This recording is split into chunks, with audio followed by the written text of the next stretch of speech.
Halo, kamu sedang mendengarkan Kilas Kabar Nusantara.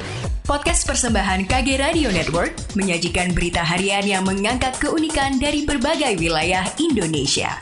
Kilas Kabar Nusantara dapat juga didukung oleh pengiklan loh. Mama dan Papa suka bingung cari hiburan yang edukatif untuk anak dan cara menjaga hubungan dengan si kecil agar semakin erat? Yuk dengerin podcast Dongeng Pilihan Orang Tua, persembahan Medio by KG Media di Spotify.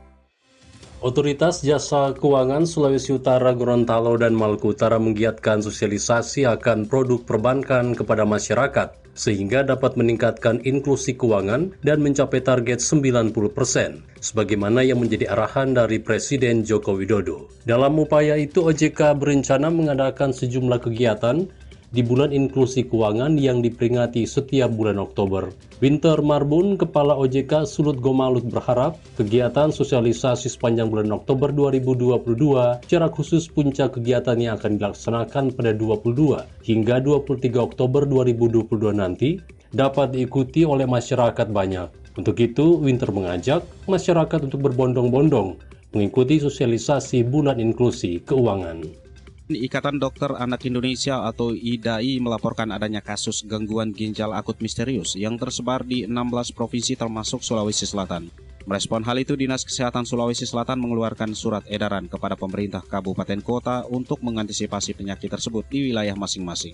Kepala Dinas Kesehatan Sulawesi Selatan, Rosmini Pandin, mengaku saat ini pihaknya masih menunggu data IDAI terkait jumlah kasus serta peta sebarannya. Adapun ciri-ciri gagal ginjal akut yang menyerang anak diawali demam tinggi. Jika itu terjadi, orang tua diimbau untuk segera memeriksakan tes urin anaknya.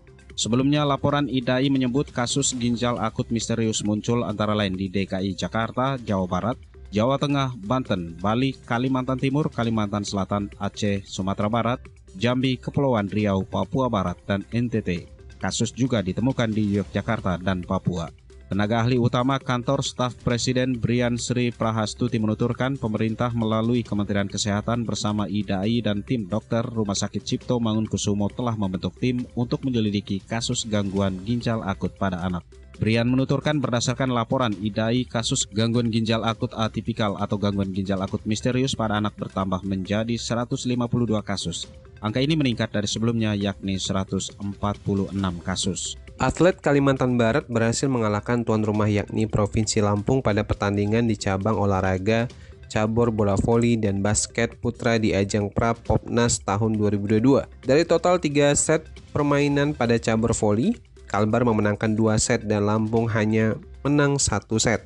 Laga cabur voli Pra-Popnas antara Kalbar melawan Lampung berlangsung di Pusat Olahraga Wei Halim Bandar Lampung, Minggu 16 Oktober. Pada set pertama, Kalbar menang dengan skor 2-5 dan Lampung 2-2. Lalu pada set kedua, Kalbar kalah dengan skor 2-1. Namun pada set ketiga, Kalbar kembali unggul dengan skor 25 berbanding 20. Pelatih cabur voli kontingen Kalbar, Febri Anugrah, menyampaikan ini adalah permainan babak kedua Kalbar setelah permainan pertama Kalbar kalah melawan DKI Jakarta. Demikianlah Kilas Kabar Nusantara pagi ini.